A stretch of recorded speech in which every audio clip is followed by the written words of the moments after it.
Good morning, dear Sangha. Today is June the 8th, the year 2006, and we are in the Từ Nghiêm Loving Kindness Temple of New Hamlet during our 21-day retreat, the breath of the Buddha.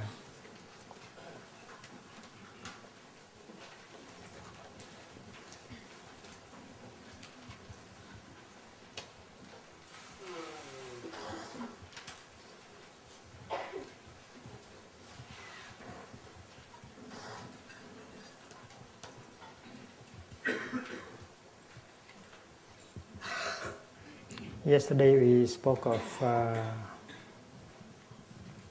impermanence, of non-desire.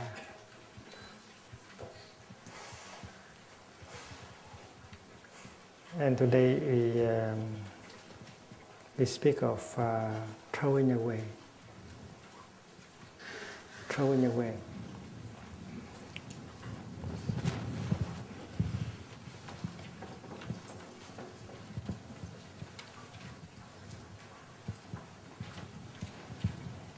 Throwing away is a wonderful practice.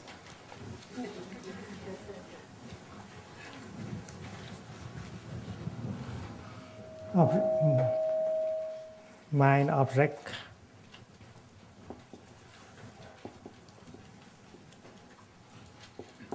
and perceptions.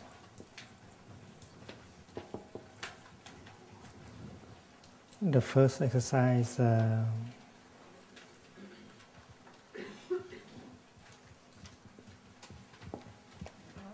contemplating impermanence.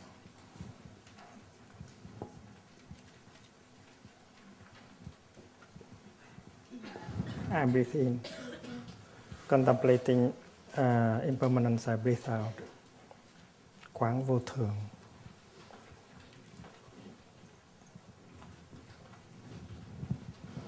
The 14.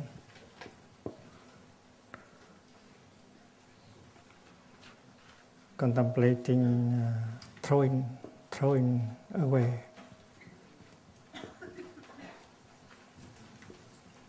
I breathe in, I breathe out.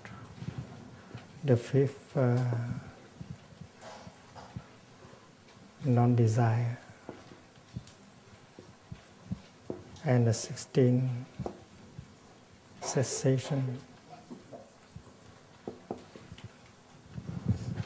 In the Pali Canon, this is also the 13th, but the 14th is non-desire.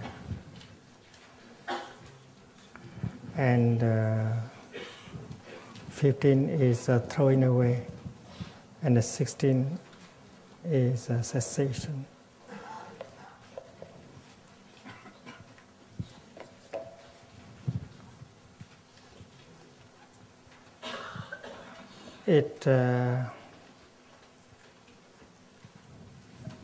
It is interesting to note that in the Chinese version, the practice of throwing away is the one that follows right after impermanence. And the question you might like to ask is to throwing away what? What is to be thrown away? We are in the field of perception. And we have learned that wrong perceptions are the ground of all afflictions. Fear, anger, discrimination, despair. All these kind of afflictions are born from wrong perceptions. So we know, it's easy to know that throwing away here means to throw away wrong perceptions, ideas, notions that are at the base of our suffering. It is the most important practice in Buddhist meditation. You have an idea and you entertain that idea for a long time and you continue to suffer. Suppose a country entertain the idea, an idea about what is the best way to bring the country to make the country into a superpower. And that is a collective idea of the country. It's a certain kind of ideology that you embrace, and you think that is the only way to make your nation into the most powerful nation. Of course, we have individual idea of what should be our happiness. Every one of us entertain an idea about happiness. It may be that because of that idea of happiness, but we have never been happy. So it's very important to throw away that notion of happiness, that idea of happiness that we have entertained. So a nation is a community of people, and they may entertain together one idea, one ideology. Each political party, the Socialist Party, for instance, each party entertain an idea. And we might be caught in that idea. We never succeed into realizing our aim. So an ideology may be a trap. That your nation may be caught in it during 60, 70 years. And during that time, you create a lot of suffering. Those who do not agree with that ideology, you put them in psychiatric hospitals. And the moment when you release that idea, happiness begins to be possible. So throwing away is very important. And it takes insight, it takes courage in order to throw away an idea. If we have suffered, that might be because we have entertained one idea we are not able to release. So throwing away is the word. It's very strong. It's not just letting go. The Sanskrit, the Pali term is throwing away in a very strong way. And the Vietnamese meditation master Tăng Hội, he also used the word phóng khí, throw away, phóng khí. Tăng Hội is the first teacher of meditation in Vietnam. He lived in the beginning, in the first half of the 3rd century.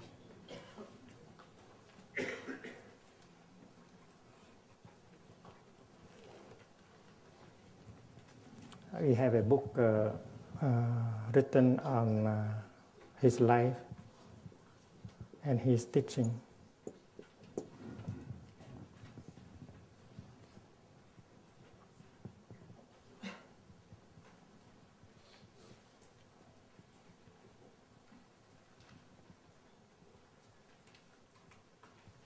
He is considered to be the first teacher of meditation in Vietnam and also in China, because he went to China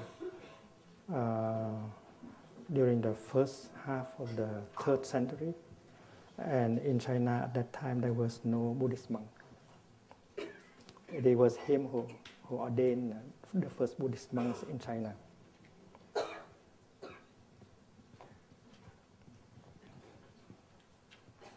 He used the word phóng, to throw, throw away.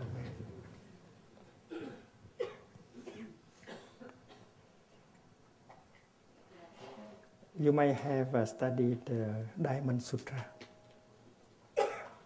The Diamond Sutra advises us to throw away 4 notions.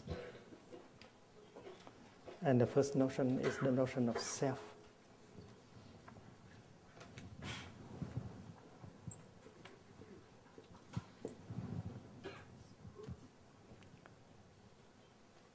It is by intensive training that you can throw away the notion of self. If a couple know how to live in the spirit of non-self, there will be no difficulty, no anger, no discrimination, no despair, because they have realized the truth of non-self. If father and son, mother and daughter have the insight of no self, they look at each other as interbeing, and then there will be no problem. If the north and the south realize that they inter-are, and then there will be no problem. They will be like brothers and sisters.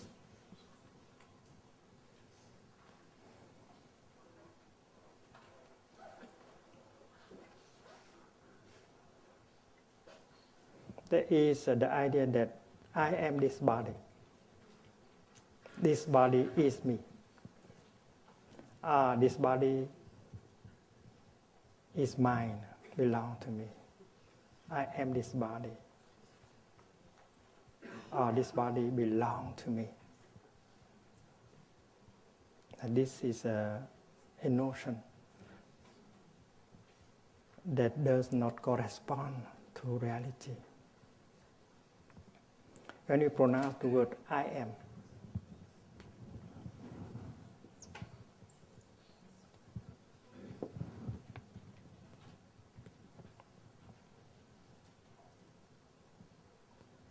we pronounce it on the ground of that notion, I am. And still people do not believe very much in that statement. That is why they try to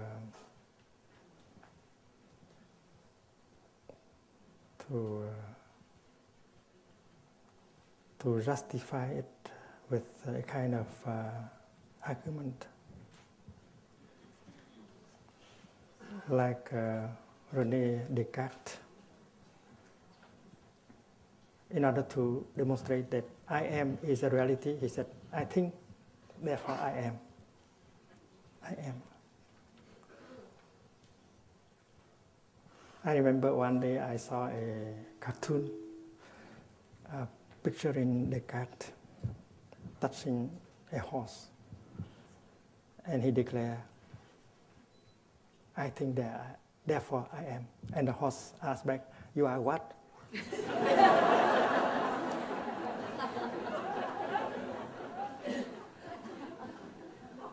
That is a good question. If you can answer what you are, and then you may have a better idea that is closer to reality. When we look deeply, when the father looked deeply at himself, when the son looked deeply at his father, if they look like that, they see that they inter-are. The father is at the same time the son, and the son is at the same time the father. So a better statement is, I inter-am. I inter-am.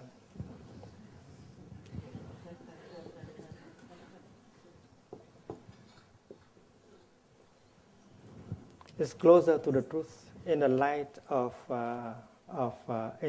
interconnectedness, in the light of interbeing in the light of interdependent origination. We see that the rose is made only of non-rose elements.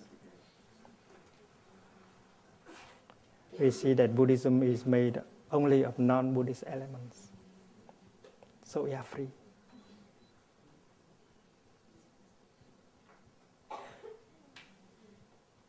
When you are able to see that Buddhism is made of non-Buddhist elements, you have a lot of tolerance, you have a lot of openness, and you follow the line of inclusiveness. There is no religious war, there is no discrimination, and you are truly Buddhist because you have that. You are based on that right view, and that right view is there is no self, there is no separate entity called self. So I into am is closer to the truth, and we know that.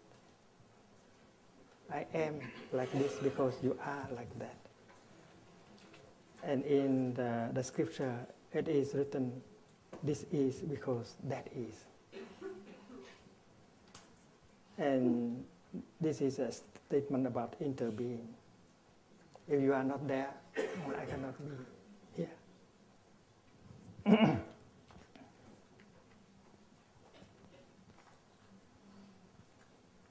So it's very important to throw away the notion I am, the notion self, because it does not reflect the truth. And by looking deeply into the nature of reality, you are capable of throwing away that notion of I am. The second notion that the Diamond Sutra advises us to throw away is the notion man, human being.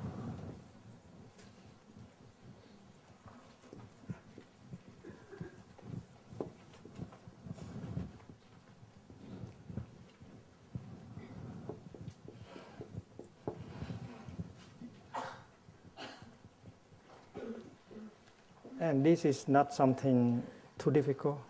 When we look into the human being, we see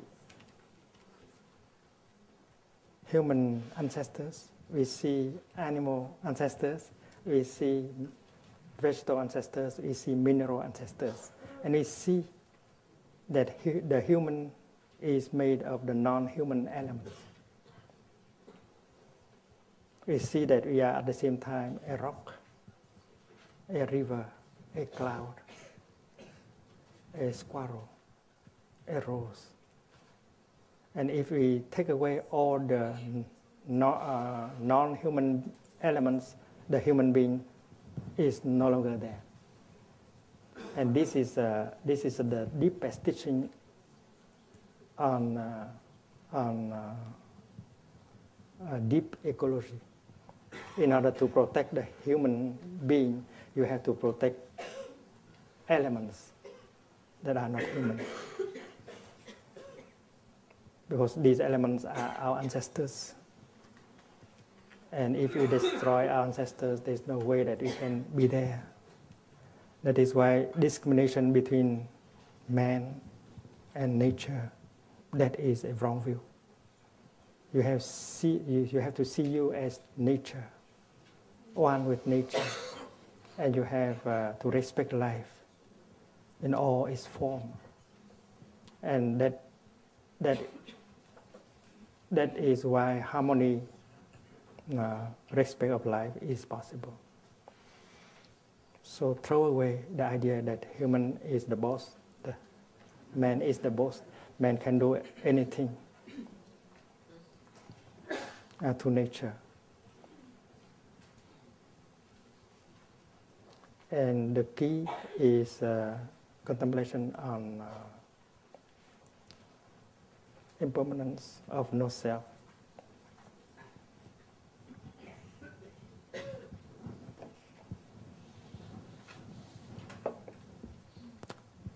The first is the notion of self to be thrown away. The second is the notion of man.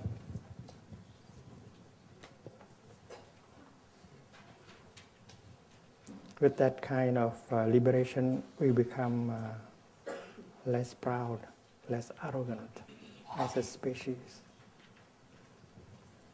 We know that we have to respect other species. We have to protect them in order for us to have a chance. And that is why I always said that Diamond Sutra is the oldest text on deep ecology. The third notion is the notion of living beings.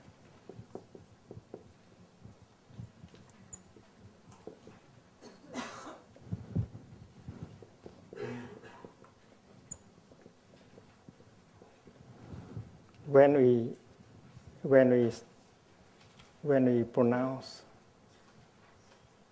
the word living beings, we want to distinguish living beings with non-living beings.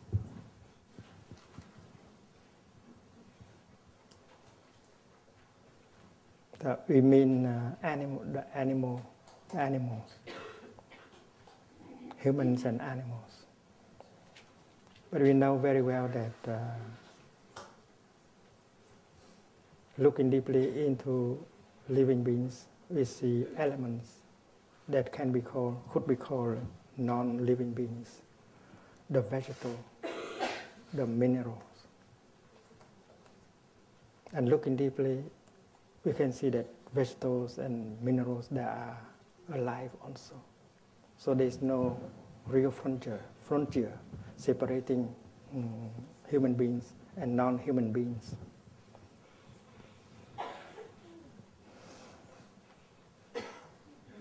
We have the notion of matière inerte, la matière inerte.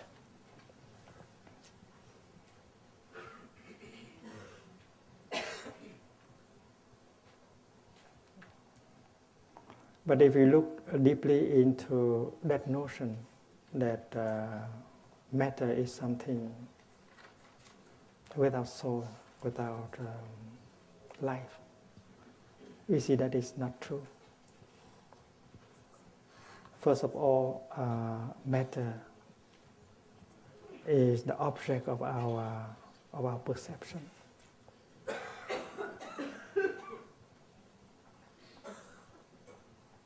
And for a long time, we have believed that matter exists as a separate entity. And matter is something that does not move. But now, as science advances, we see that matter is not static, immobile, like we have thought. In fact, the atoms, the atoms, they move a lot. They are very alive. And looking more deeply, we see a lot of our mind in it. And we are not sure that they are there like the way we have imagined. So the distinction between living being and non-living beings disappear, removed after meditation. No longer any discrimination.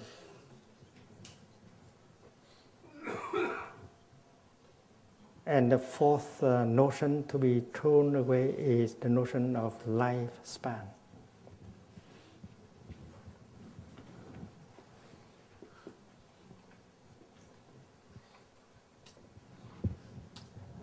We believe that there is time, the course of time, and we are born at one point of time. Our birth begins here, and we shall die at another point of time, death. So our life only begins here and ends here, lifespan. And most of us believe believe that. I only spend 70, 80, 90, or 100 years on this planet. After that, I be gone. We believe like that. But as we look deeply, we see that this is a notion, a wrong perception.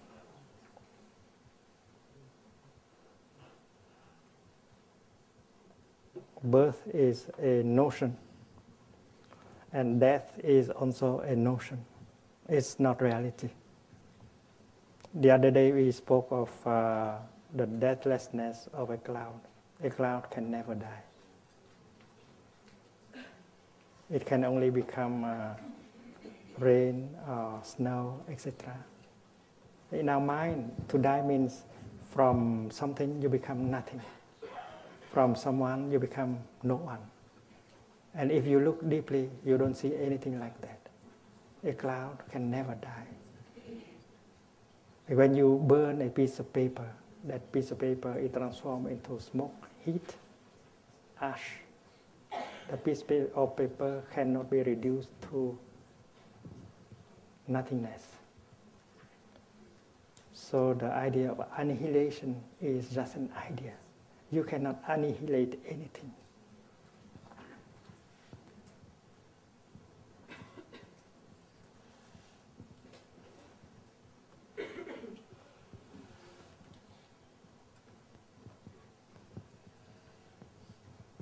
And if we look deeply, we see that the nature of the cloud is also the nature of no birth.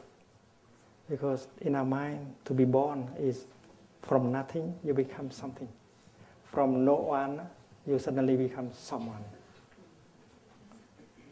The cloud does not come from nothing. It has come from the water, in the river, in the ocean. It has come from the sunshine, the heat. And we know that the birth of a cloud is a poetic image. It is a new manifestation. Before being a cloud, the cloud has been many other things. So to say that from here to here is being, and from here back is non-being, and from here on is non-being. So we believe that from non-being we become being, and from being we become non-being. And that is a notion to be thrown away. Thrown away. Our true nature is nature of no birth and no death. Birth and death are notions that cannot be applied to reality, because nothing can be born from nothing, and nothing can become nothing at all. And this meditation, this practice of looking deeply, will bring about insight. They will dissipate our fear, our despair. So that is the four notions, four basic notions that are at the foundation of our fear, our discrimination, our suffering. And that is why the Diamond Sutra advise us to practice looking deeply so that we can throw them away.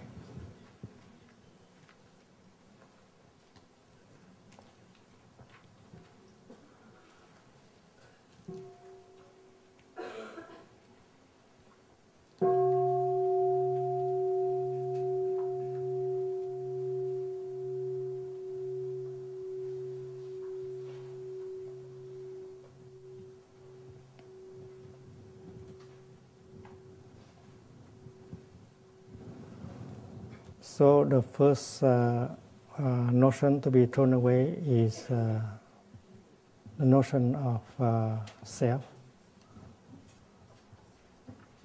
sát kaya dristi, thân kiến.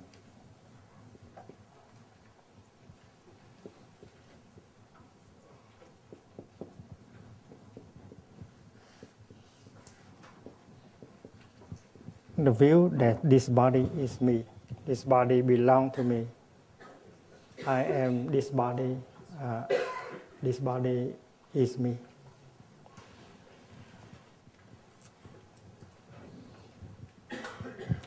The second notion to be thrown away is the pairs of extremes called biên kiến.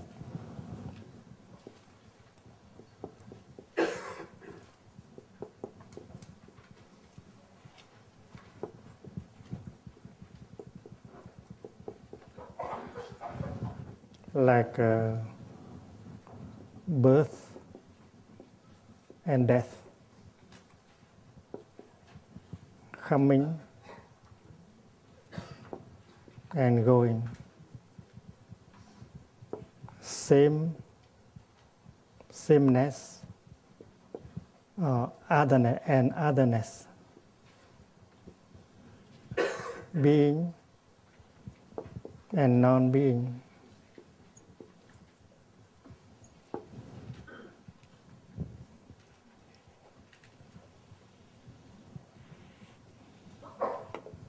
Eternity, eternalism, and annihilation.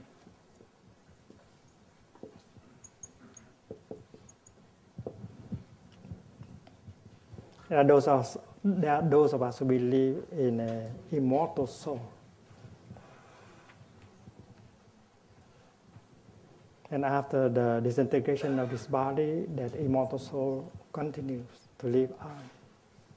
Does not change. In Buddhism, we speak of consciousness in terms of feelings, perceptions, mental formations, and consciousness. And we know that everything is changing. This is a flow. This is a process rather than a thing and something solid. And we don't see anything as permanent, because impermanence is the object of our looking deeply. Nothing is impermanent. So the notion that there is an immortal soul that remains itself forever and ever is a wrong view called eternalism, thường kiến. Thường kiến. The view of eternalism. And the opposite view, the other extreme, is đoạn kiến, annihilation. Something may disappear forever.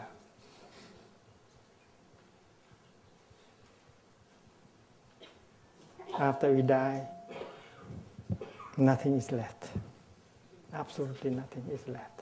That is another extreme. That is a wrong view.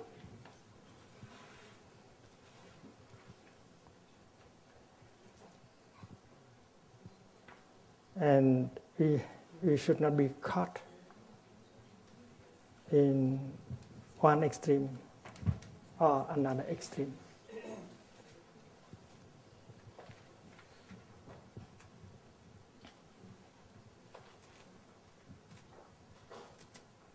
When Lavoisier looked deeply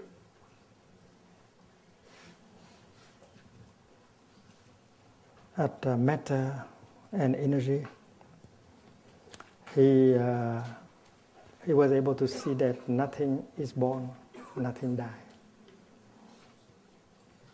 rien ne se crée, rien ne se perd.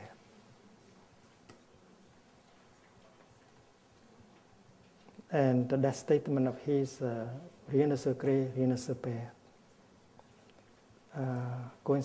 coincide with what we read in the Heart Sutra, bất sinh bất diệt, no birth and no death. So birth and death are also another pair of extremes.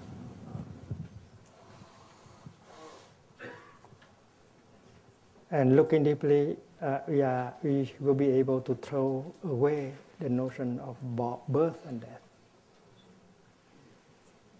We have used the image of a cloud in order to practice looking deeply. Anything like a rose, a squirrel, a river, if anything is like that, is the nature of no birth and no death.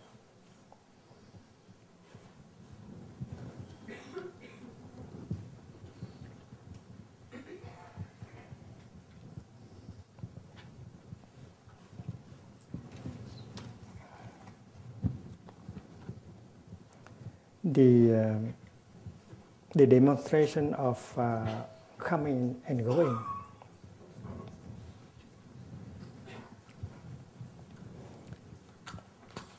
when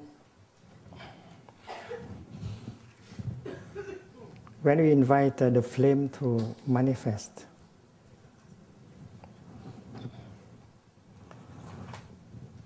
you might like to ask the flame, dear little flame, where have you come from? And when the flame is no longer there, you may like to ask the flame, dear little flame, where have you gone? We have the notion of coming and going.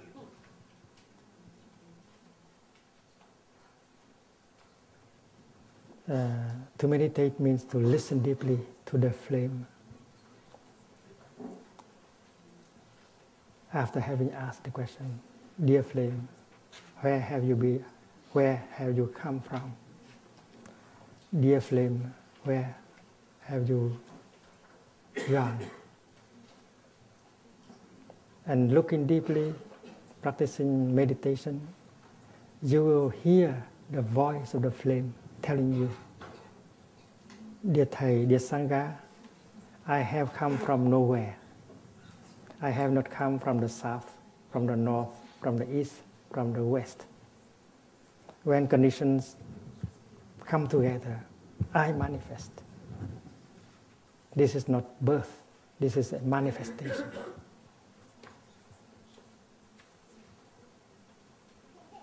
And we know that the flame is right. Her nature is not nature of no coming.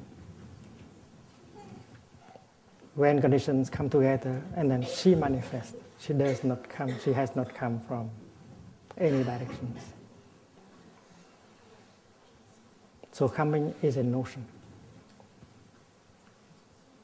Going is another notion.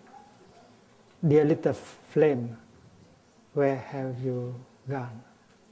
And you listen to the flame, and you hear, dear Thầy, dear Sangha, I have gone nowhere. I have not gone to the south, neither to the north. When conditions are no longer sufficient, I cease my manifestation. My nature is no going, no coming, no going. So the notion of coming and going also are notions to be thrown away. When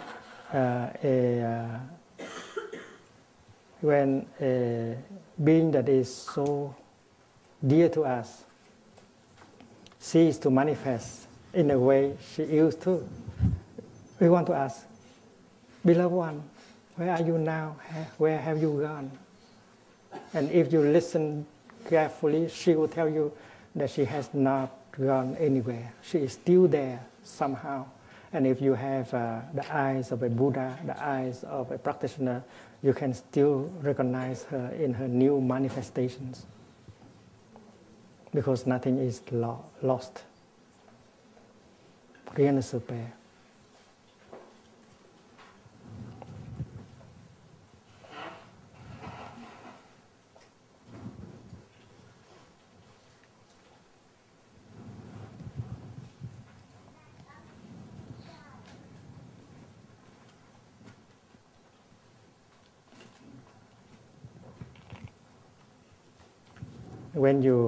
When you open the album, family album, you might see yourself, the image of yourself when you were 5 years old. Now you are 30 or 40. And you might like to ask, am I the same with that little girl? Am I the same person with that little boy?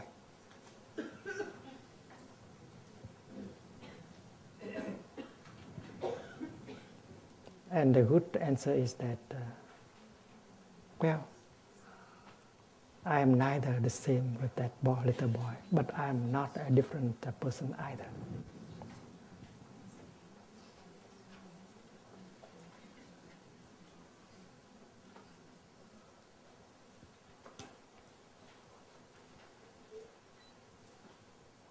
Several years ago in a retreat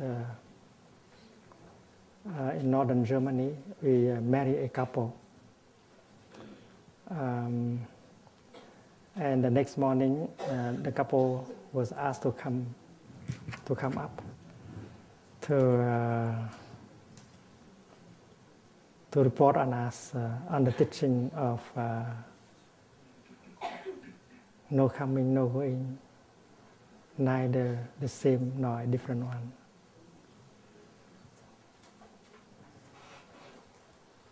And the young man looked at her bride and asked this question, "Darling, are you the same person I married yesterday, or are you a different one?" Because things are impermanent, you know. Nothing can remain the same in 2 consecutive days. So when you love, you worry a little bit. You worry that the other person might no longer love you. So you want to be assured all the time that she still loves you. So since the day before, they have heard about impermanence. They have agreed that things are impermanent, and people also, the mind is impermanent. So there is a ground for the young husband to ask his wife that question, "Darling, are you the same person I married yesterday?" And the lady looked at him, the young lady looked at him smiling and said, "Don't worry, my dear. Although I am not exactly the same person you married yesterday, but I am not a different person either." That is the truth. So the notion of sameness should be thrown away. The notion of otherness should be thrown away. Because if we have succeeded in the contemplation of impermanence, we cannot entertain the notion of eternity, eternalism. And that is why we can stay on the middle path. On the middle path means you are free from extremes, from notions, from pair of opposites. Pair of opposites.